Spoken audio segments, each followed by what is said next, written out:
have you could choose your walk-up song. What would be your walk-up song? Like you walk out the door on a Monday morning. What's your walk-up? Wow, that's a really good question. A couple songs come to mind. And you've never heard of this song, but I used to listen to it before every game in college. "Joyful Noise" by Lecrae. Um, I really like that song. I'm big into. I've grown up listening to hip hop and becoming a believer, a Christian in my high school years.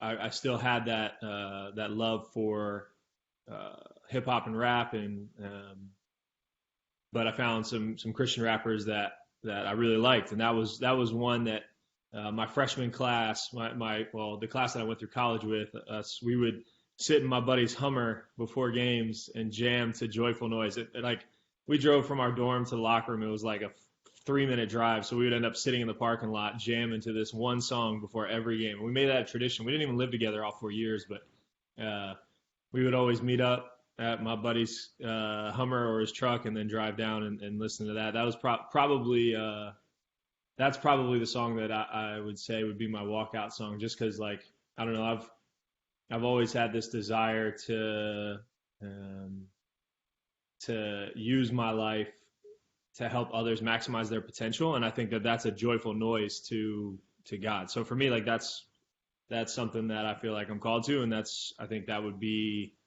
the song that I would walk out to. Either that or "In the Air Tonight," Phil Collins. Okay, I mean, there that's we just. go. I mean, come on now, that's just a classic. That would be my team's walkout song. How does that sound? I love it. I love it. That's awesome. Well, hey, let me give like 15 seconds of joyful noise here after I get this ad to skip through. Just so whoever doesn't know that song or hasn't heard it before is going to get a little taste here. Is the beginning gonna here we go, let's see. You hear that? I can see how this could be a good walkout. I can't hear you right now. You hear this at all? Nah, barely. Nah, I can't hear it. All right, no worries. Well, we'll see what happens on the On the but recording. I love it. I just listened to the first couple seconds.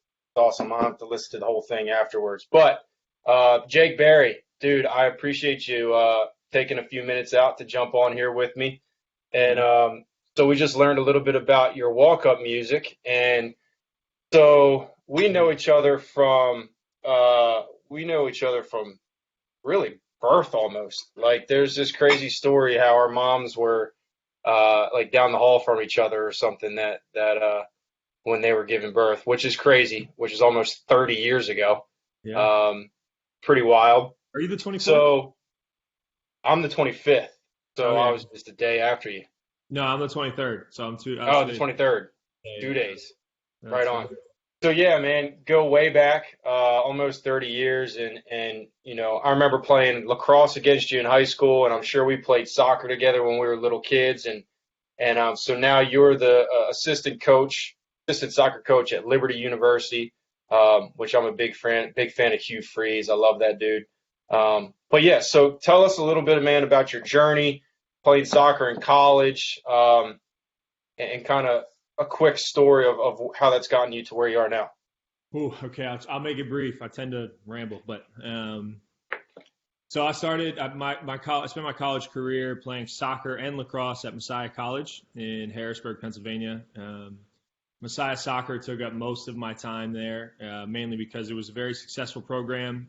We ended up winning 3 national championships in my 4 years there, which is crazy just to even think about now as a coach. But um, it was a pretty awesome experience where I learned a lot about how I would want to run a program and how I would want to recreate the experience that I got as a college athlete. And I think that's kind of where my path started in regards to I had watched my dad and other coaches in my life impact young men, but I finally saw it in the arena that I wanted to be in, which was college athletics.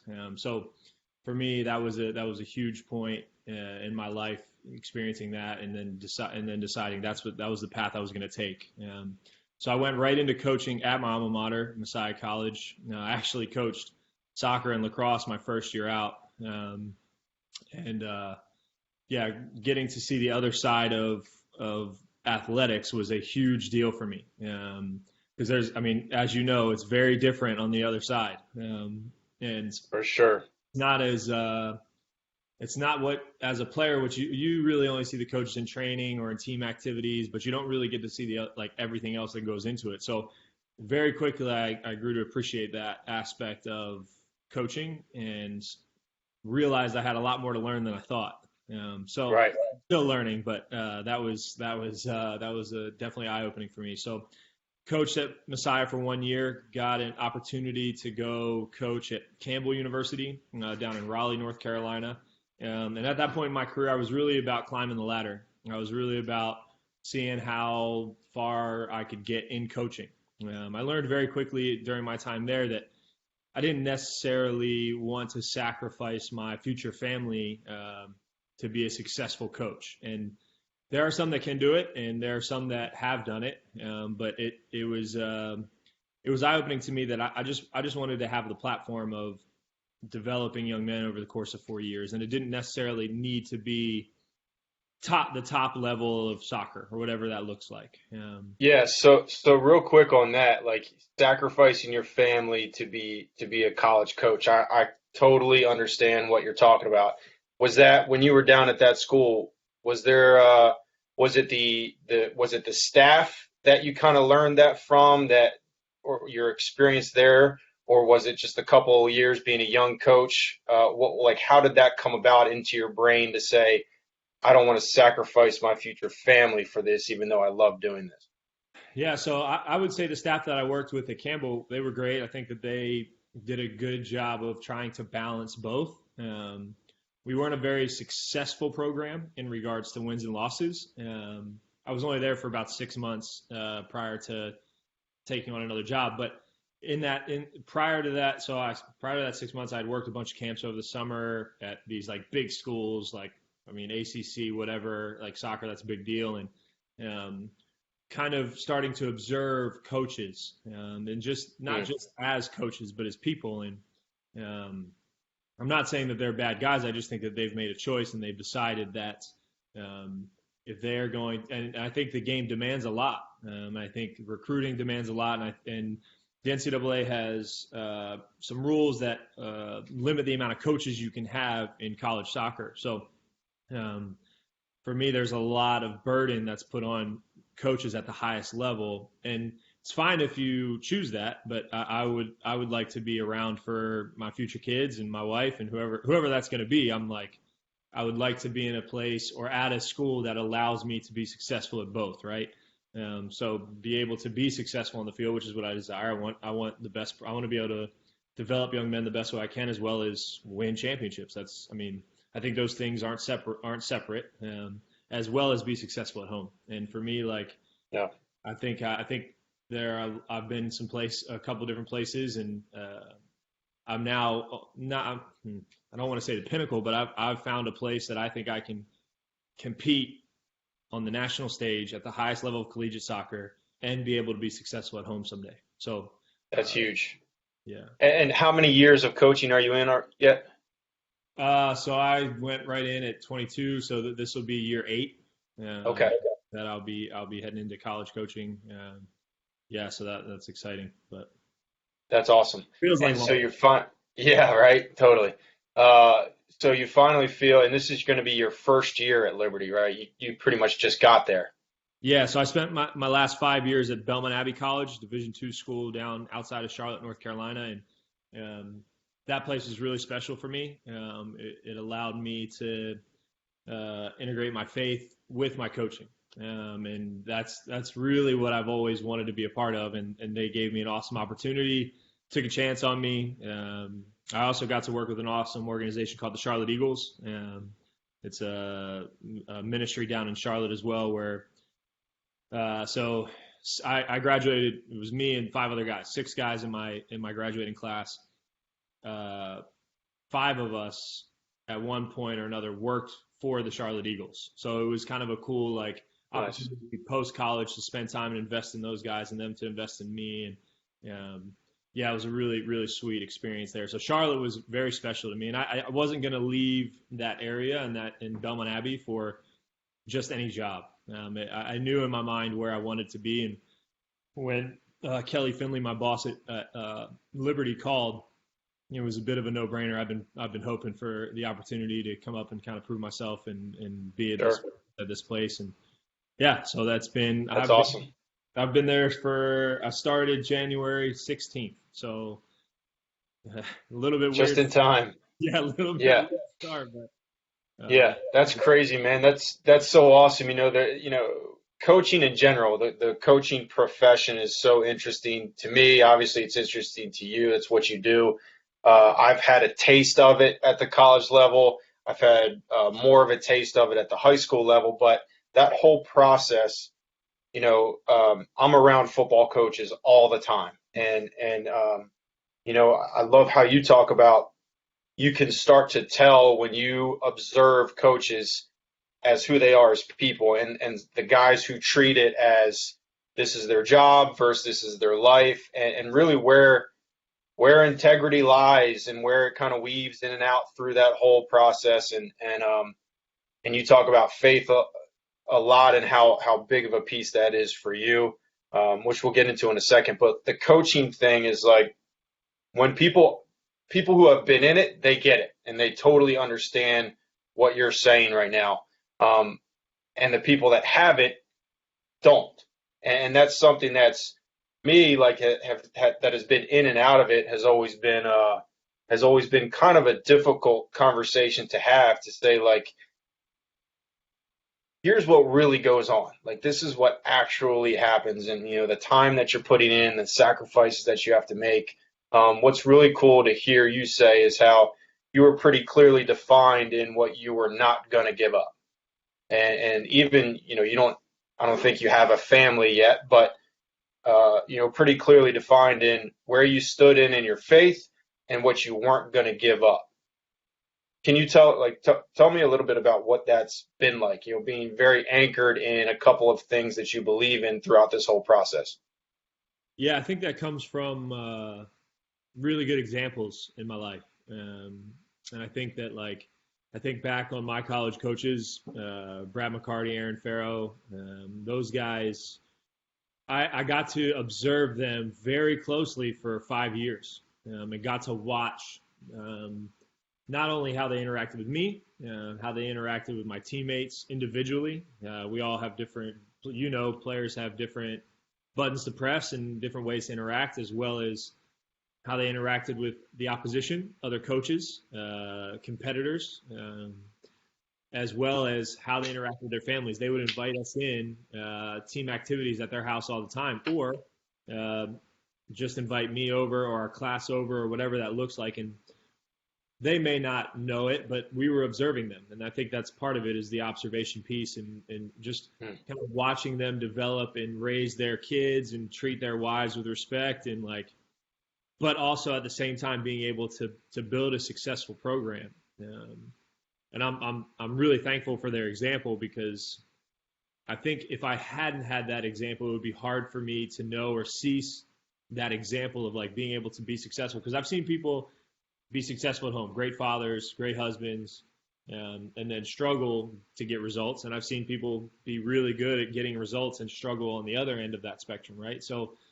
for me to actually observe for 5 crucial years of my life in regards to knowing that I wanted to be a college coach and being able to spend time with them and a lot of time with them, I'm really thankful because I got to see examples of people being successful in both arenas of life, work and outside of work. And for Yeah. me, that's been, and to your earlier question, I don't have a family yet. At some point I will, but in this stage of life, I've been really called to spend a lot of time with my players. So it's been good. Right. It's been good. That's huge, man. And even like what you just said of it's such we see it so often of that dynamic of having the success or the results happen on the field, and then there's struggles elsewhere, and then vice versa. And I'm actually listening to an audiobook right now. You may have heard of it. It's called Lead for God's Sake. Yeah. Oh, yeah. Um, so yeah, man, I'm listening to that right now, and like that whole story of you've got the coach that's successful on the court, but is really struggling in the relationships with his players, and it's starting to trickle in at home. And then the very successful business guy who just lost his marriage, Yeah. and uh, and really it boils down to a lot of it. I think um, is a process of like identifying what your values are. And so what you value and what you believe is then going to impact all of your decisions and choices and how you build everything else around that. So faith is something that has been anchored in you, which is awesome. And I was actually reading this morning. I get the emails from the FCA, the daily emails from Fellowship Christian Athletes, and I just kind of sit there and take it in and write some things down as I read that. And this morning it was from Timothy. It was be an example to all believers in what you say, in the way you live, in your love, in your faith, and in your purity. So that is, as a coach, what the deal is. Like that is what the message is. Like how has that been for you? How has faith been integrated into your coaching style? Yeah. It's interesting.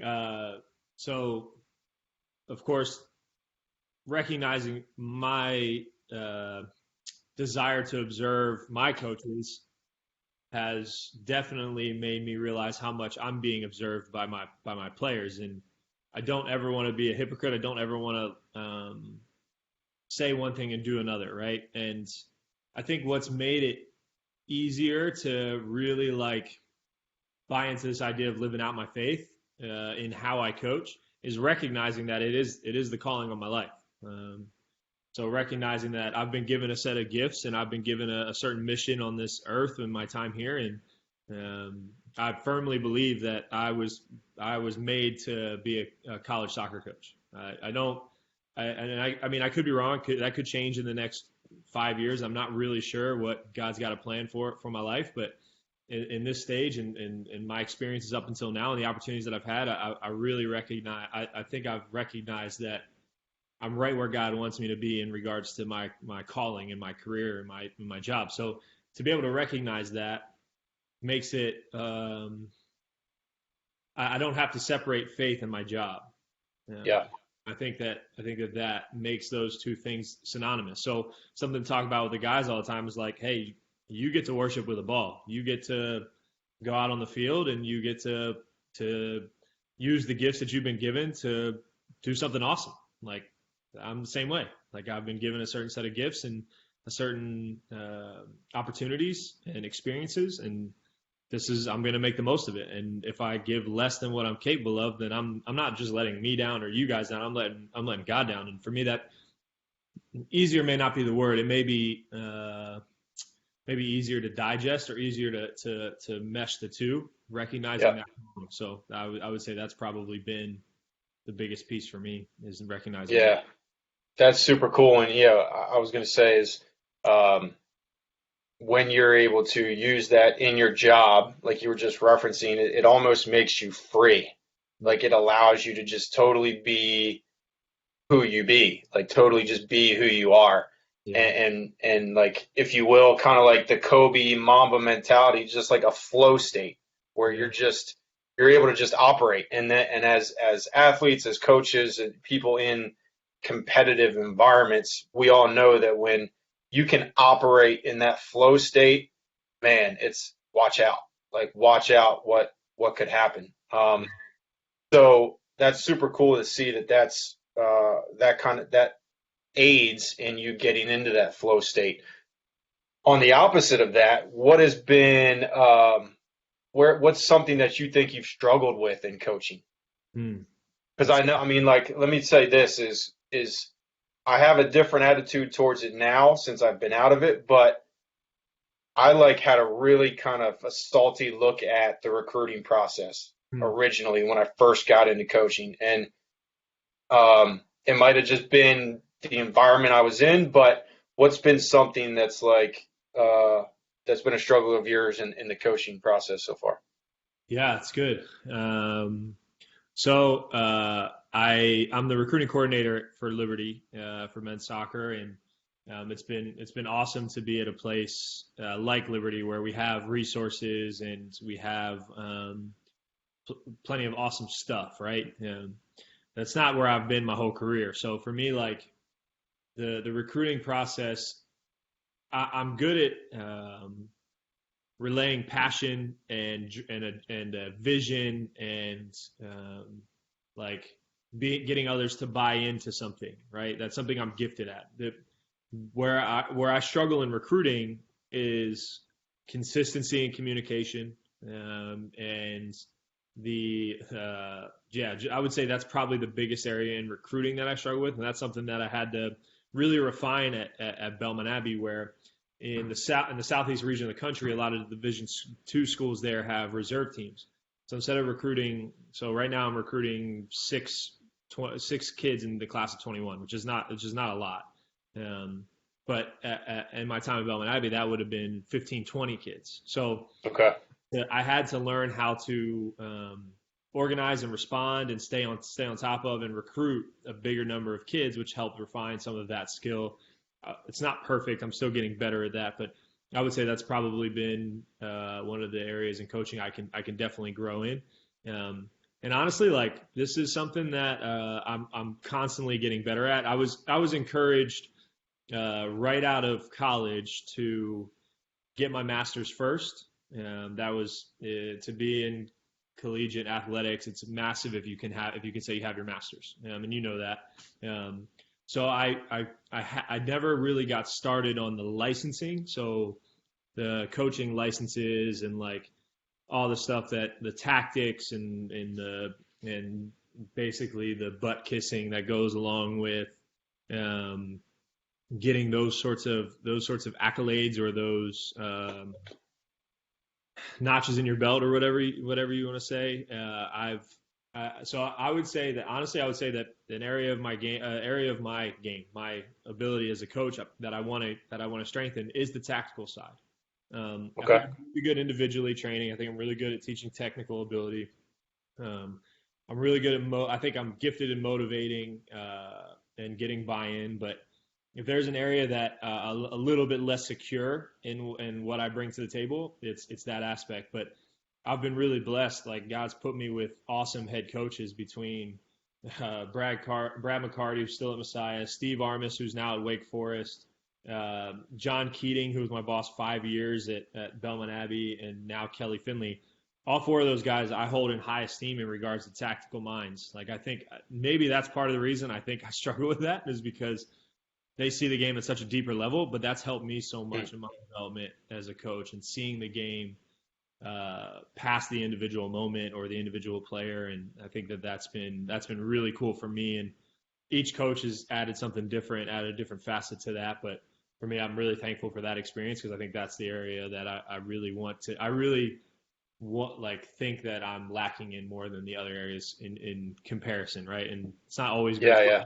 healthy, but yeah. That's huge, man. That's awesome that you can recognize that and because even though it's that's a value of some of the coaches and mentors that you have that they're good at, right? That's just one piece of the game. That's just one piece of the duty.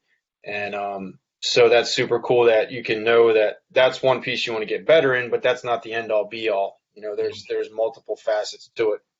Um, which is super awesome. So what is the end goal for you in coaching? Is you want to be a head coach at some point? Yeah, that's a really good question. It's it's weird because up until probably about like 3 years ago, 2, 3 years ago, I would have been like, I'm ready to be a head coach. I want to be a head coach. Like, I want to run my own program. I want to build my own like legacy at a place. And I mean, I think that's a right and good feeling to have. But I've through observation, I really look up to Aaron Farrow. He's the assistant coach for Messiah Men's Soccer, and he's been the assistant coach there for 10 plus years now. And he could have been a head coach anywhere he wanted, basically, in the Christian college soccer world. And for me, he's bought into where he's at and really come alongside Brad McCarty, the head coach there, and just been an amazing assistant. And his example to me is like, no, I think I could be a really good assistant coach for a long time. Hmm. And and for me, like, I mean, whether it was at Belmont Abbey under John Keating, who I loved working with, and it was really hard to say goodbye to him, or my new boss in Kelly Finley, who I'm like trying to drink from a fire hydrant, right? Like, just, I mean, it's been awesome to learn from him in the short time we've had together, and just kind of observe him and follow him around, and get to come alongside him and help him build something at Liberty. And for me, like, I think I'm very content with being an assistant coach at the right place. And it's a little bit weird too, because um, my dream job since I've graduated from college has been Liberty University. Oh, wow.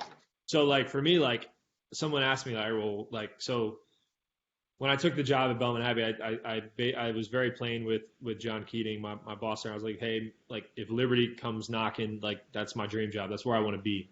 I don't really want to be anywhere else. And other places have reached out that have been interested in bringing me in as an assistant coach, but it was never going to pull me away from Belmont Abbey and from Charlotte. But when Liberty did it, I knew that was the right thing. So Wow. I've wrestled with this because the first time in my life I can't see past. Yeah, You know what I mean? And like that. totally. Well, I mean, that's so cool because, like, I mean, you seem like a big picture kind of person, like big vision, big picture. And that's something that I am as well. And being that way, sometimes we miss the little things, miss the important little details. And for you to say that at finally at this point, like, you still have a big picture, but it's not like you're not looking ahead. You're being present and you're enjoying where you're at now is massive. Yeah, for sure, for sure. I think That's so cool. in the right time, I would like to be a head coach, but I can't imagine any head coaching job in the country that would pull me away from Liberty. So for me, like, when Kelly's feels like he's done all he can do at Liberty and he's ready to move on to retirement or whatever next level he has in mind, I hope that I would be in the running for that, because that's the ultimate dream job. I think I'm in my dream Right. job. To be the head coach at Liberty University would be a really cool thing. But I'm in no rush. Like, I Yeah, love yeah. assistant. I love the relationship I get to have with the players in my role, and I get to kind of help. Come alongside someone and learn from someone and help them build it. You know, I think that's been really cool for me to have a mind shift in, or basically my drive is a little bit different now in regards to what I want to be and do. So it's been cool. It's been really cool. Yeah. That's so cool, man. Dude, it's so awesome to catch up with you. Like, Yeah. it's super cool. I mean, like we were talking before we started recording, it was that like we follow each other on social media and stuff and all that, and you can kind of get you get the 30,000 foot view of what's going on.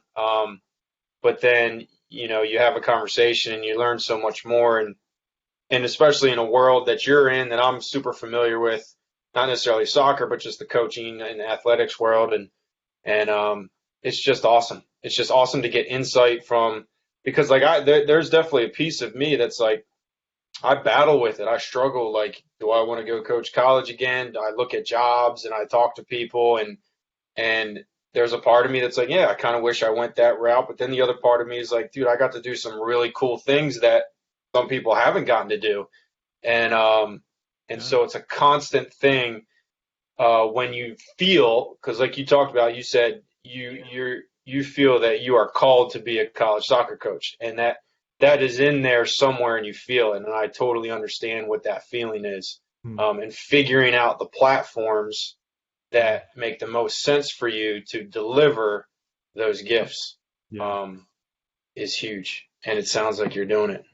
I appreciate that, man. It's been a while, man.